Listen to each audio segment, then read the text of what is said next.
Good evening. My name's Kevin Dorn. I'm the City Manager of South Burlington. With me tonight is Helen Riehle, the Chair of the South Burlington City Council, and Tom Hubbard, the Deputy City Manager. We're here on Channel 17 tonight to talk about the fiscal year 19 budget and other ballot-related items. This is a call-in show, so if you do have a question, please dial in at 862-3966. So tonight we're going to start with Helen giving an overview of the community and the budget prep for this year. Okay, well, thank you. So the City Council, all five of us have been working with Tom and Kevin for the last several months on developing a budget.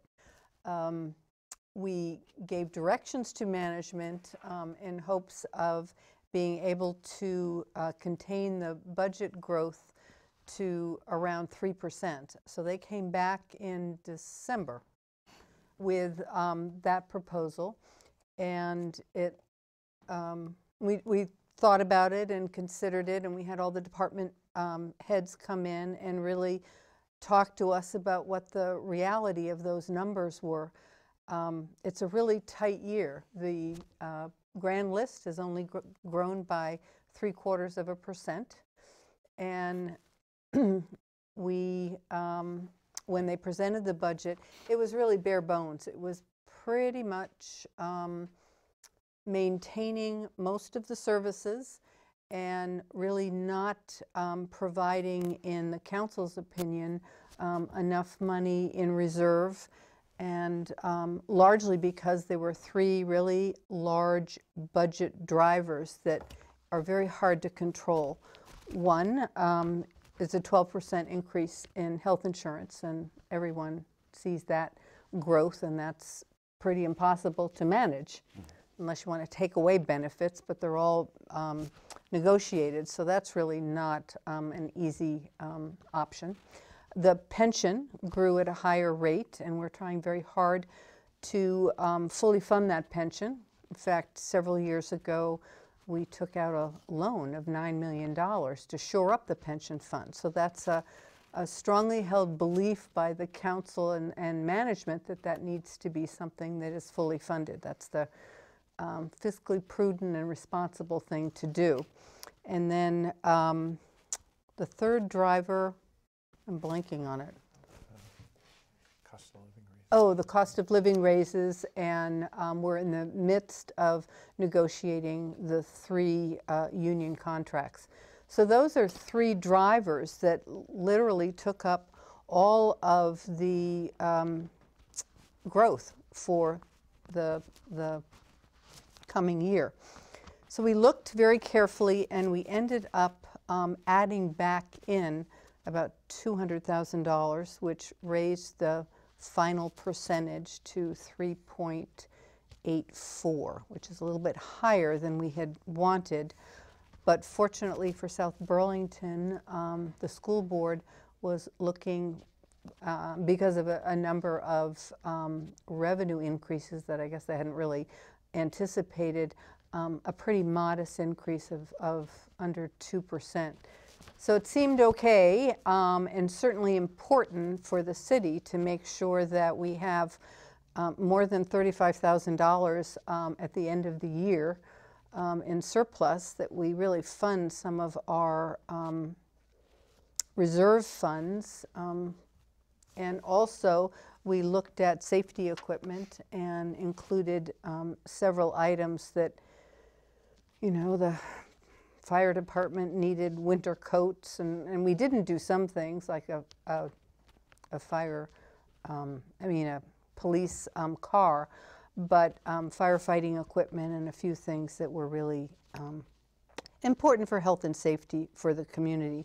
So I guess I would say it's a really tight budget. I think we're pretty certain that with good fiscal management, we'll be able to deliver on many of the things, not on our capital improvement plan. We had to really back off on a number of those issues, unfortunately. But I think we did our due diligence, and with the help of these two talented men and their staff, we have a budget proposal that I think is really worth supporting and will provide for the city of Burlington. I think we need to really look as creatively as we can in the coming years about how to bring the numbers down. We need to grow the grand list, but that's easy to say and hard to just make happen as a city council or city management. But we really need to look at our expenditures and get beyond having an unsustainable budget year after year. So that's kind of the overview, I guess. Tom, you lead a group of department managers and staff who put together the budget every year. It's quite a task. You begin in the late summer, really, to do this. Can you take us through the highlights of the budget for fiscal 19? Sure. I think Helen's done a great job in just kind of giving an overview and putting things in perspective. So why don't we take a look at some of the numbers here. As I pull up this first slide, we look at the total of all the funds together is about, well, it's just over $53 million. And that number makes up all our general fund, all our special funds, as well as all our enterprise fund numbers. The real important numbers here, though, are the general fund expenditures and the tax levy, and that's what's funded by the tax dollars. So the total general fund expenditures is about $23.6 million. The total general fund revenues is just over $8 million. And the revised general fund tax levy, this is actually the money that's funded by tax dollars, is just over $15 million. That's an increase of $673,819 over last year's tax rate. As Helen indicated, that's a tax rate increase of 3.84% above last year's tax rate, and 0.190 cents on the tax rate. The FY19 proposed tax rate is thus 0.5136. And move to the next slide here.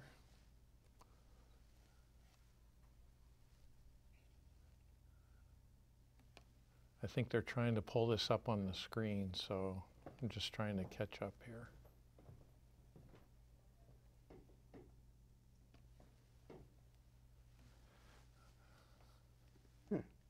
Here we go.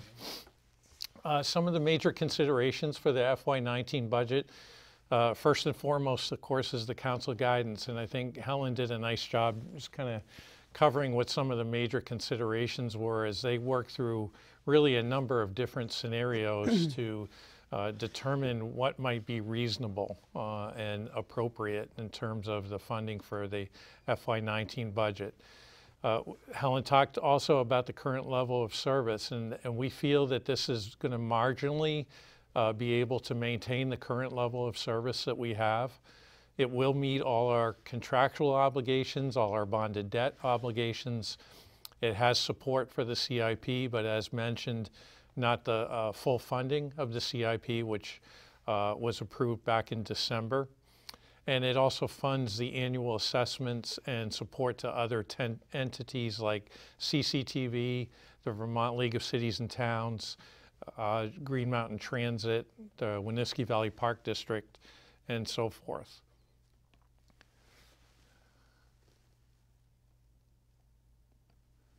Having a little technical difficulties here, but bear with me. The growth in the grand list this year was just about 0.75%. That generates for us about $221,000. So when Helen mentioned earlier the growth in the grand list, that's an important factor in terms of putting the budget together. And the 3% that the council originally looked at for an increase generates $550,000. So again, with the three major impacts to the budget that Helen alluded to, that kind of ate up the amount of growth that we had. There were significant requests, projects in the CIP to be funded back in December, the CIP was approved with certain funding that didn't transmit through the budget process. Tom, can you define what CIP is for the audience? CIP is our capital improvement projects, and that's a 10-year plan of capital spending. So as we look out 10 years, the CIP for next year actually goes into the FY19 budget, and we ended up making some pretty significant cuts to the CIP, which we'll go into in just a bit. The pension contribution increase this year was $290,000. And a lot of folks may say, geez, we had a great year in the market. Why the significant increase? We did have a great year in the market with the pension program, and decided that this would be a good year to look at the expected rate of return, which is currently at 7.5%. And when we talk to our actuaries and look at our rate of return over the past 20 years and find that we're only at 5.6% on average, we felt the need and received the counsel from the actuaries that we should consider lowering our expected rate of return. So we brought the rate down 25 basis points to 7.25%. That definitely increased our liability side, and therefore the higher number this year. But in the long run, this is going to be a huge benefit to the pension program and being able to keep it fully funded.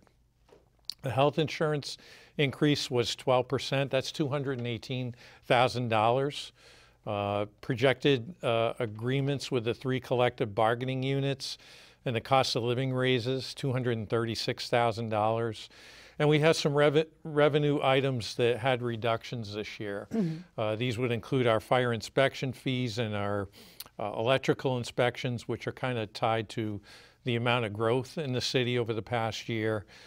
Some of our grant funding is down, and summer camp programs for the recreation department have been transferred over to the school district for this coming summer. Both programs no longer being able to stand alone. The school department is going to pick up the traditional summer camp programs that have been offered by the Recreation and Parks Department in the past. Some of the projects in the proposed capital improvement plan were part of the budget cuts for this year. There's no stabilization fund that was put into the budget. This is a recommendation of our auditor to have $1.7 million on our balance sheet. We're currently about halfway there. So this is a fund we would like to establish on an ongoing basis. We're not able to do that this year. There's not full recommended funding for the stewardship plan. This is a program that takes care of all the facilities in the city. It's recommended that we have an annual contribution of $125,000 into that program, and it's currently at $75,000. There were no new staff positions put into the budget. There were 3 that were proposed. Those were cut as we made tough decisions. And as Helen mentioned, we also needed to cut one of the 4 police cruiser replacements and fit-ups, and that's about $35,000. Some of the reductions in some of the budget items that we fund, the Department of Public Works fleet replacement program was reduced by $105,000, which was a major cut to the capital improvement plan. That alone was a significant factor. The social services funding were reduced by $25,000, now at $15,000 instead of the $40,000 that those programs had been funded at in the past. The designated reserve fund has been reduced by $50,000. This is a fund that helps us offset some of the appeals and abatements from taxes, assist with outside legal expenses, additional spending that would result from a winter like we've had this year, with increased expenditures for salt and overtime for plowing.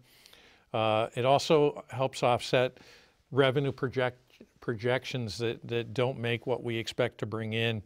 And if there is any money left in the reserve funds, that's money that could be put onto the balance sheet for future years. So as a summary slide here, and I should also mention that we had to cut our city center reserve fund, which was currently funded at $860,000, and we brought that down $110,000 to $750,000.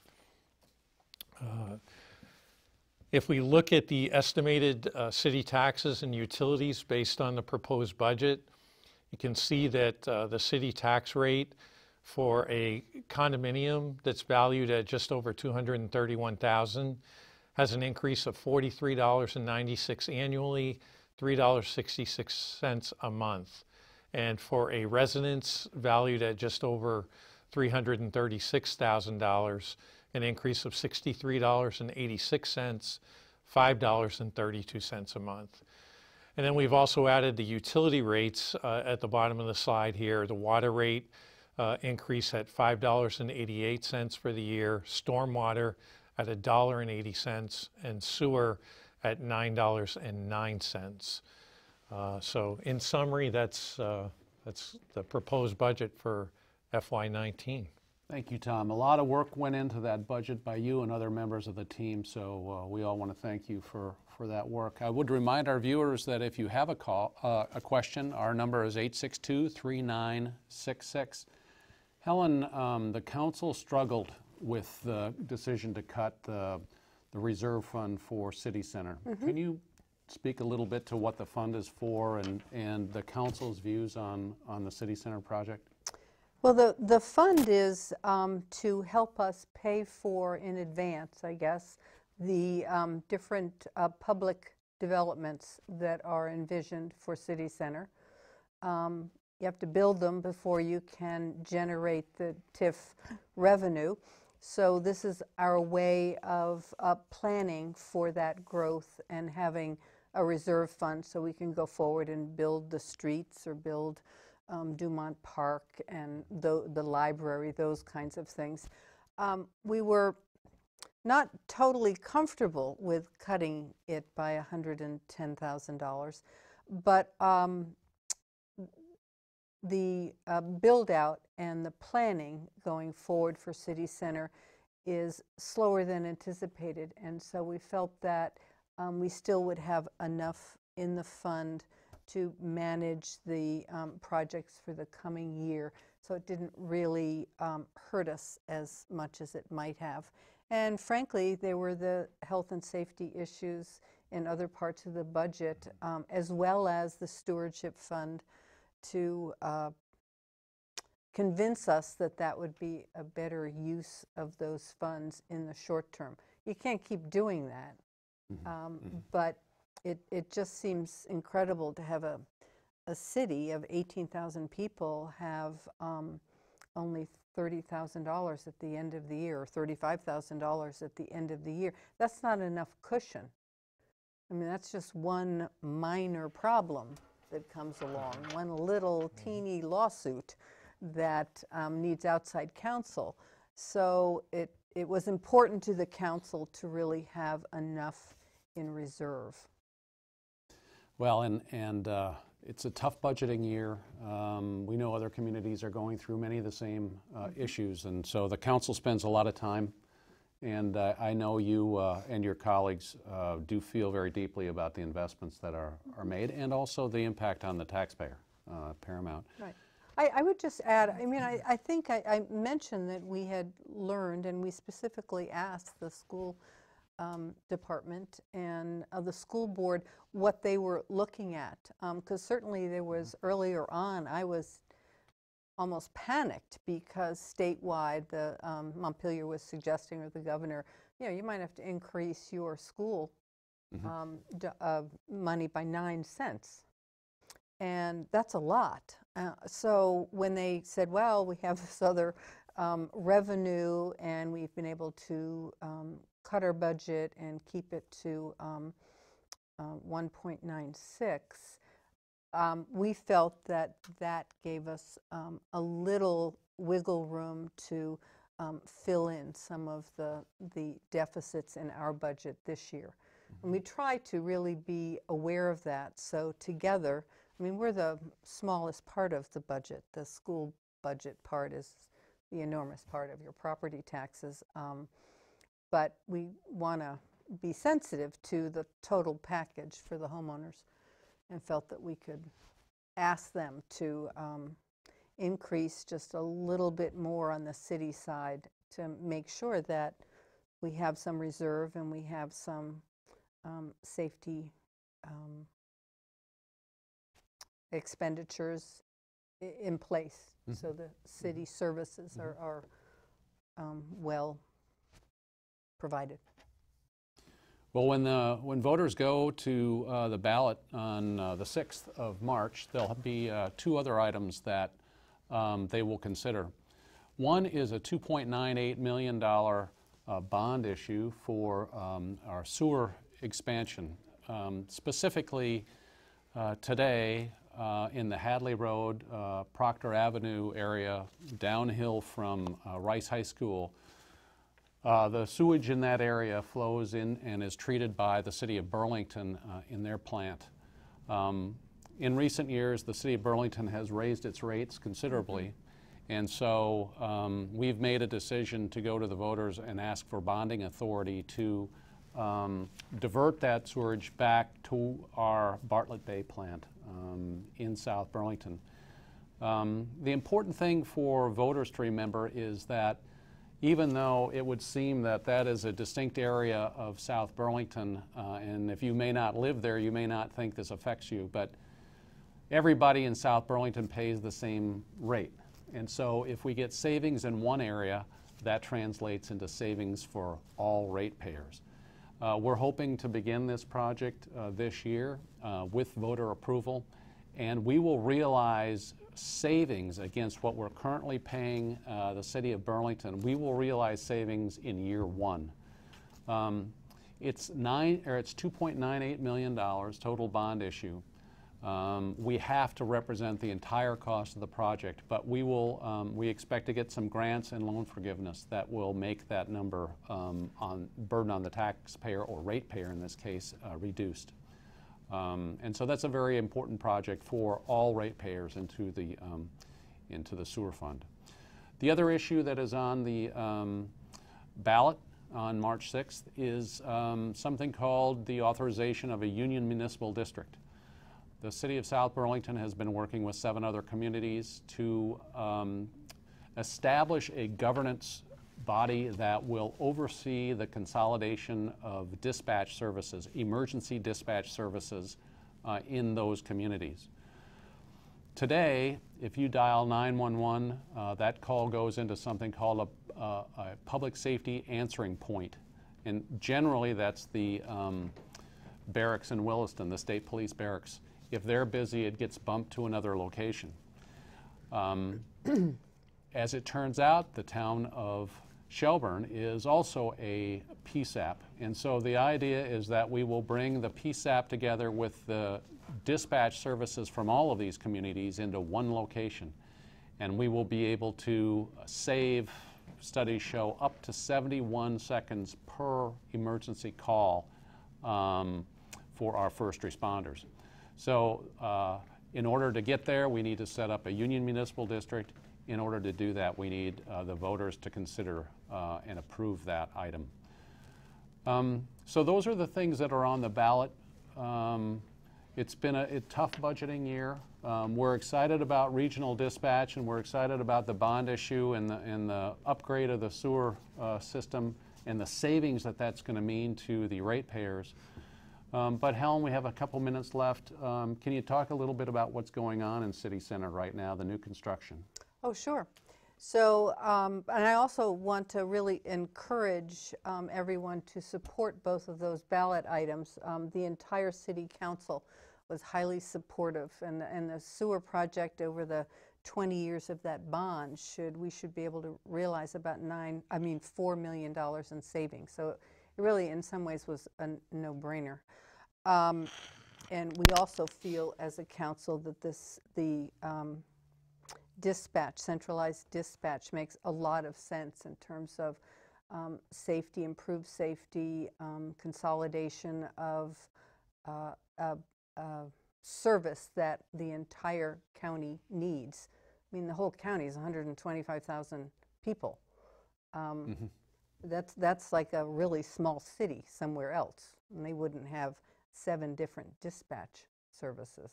They would have it consolidated. So I think that makes sense to head in that direction. We're very excited about City Center. We have Allard Square, which is a wonderful partnership with almost every housing group in the state to fund, and it will provide, I think it's 39,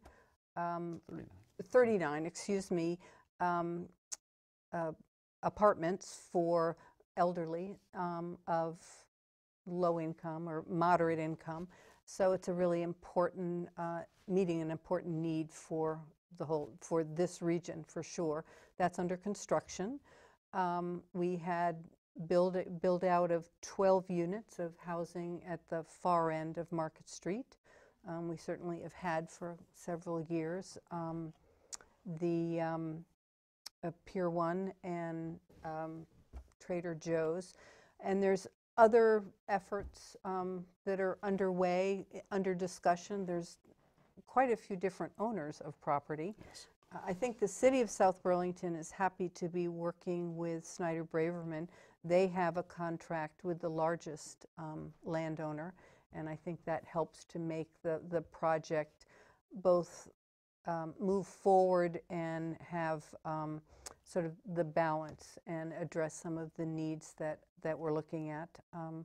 We're hoping in the fall to come back to the voters with a request for bonding for a public library and community center. And right now, I think we're doing some really wonderful visioning throughout the city about what that 21st century library could look like, could be, what it would provide for the community, and really thinking broadly about really what is a library and what does South Burlington want.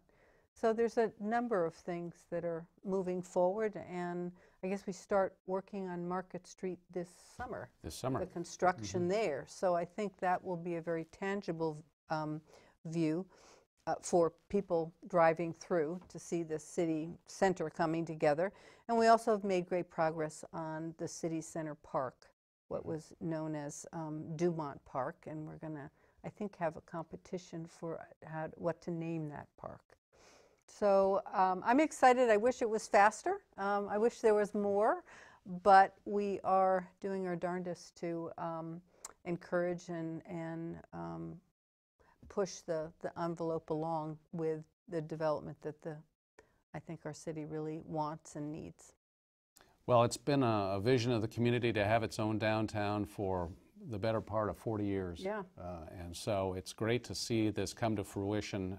As you note, Helen, we have a good partnership with the developers of the largest part of the property. And so this summer, I think residents will start to see a lot more development occur. So we're about at the end of our show.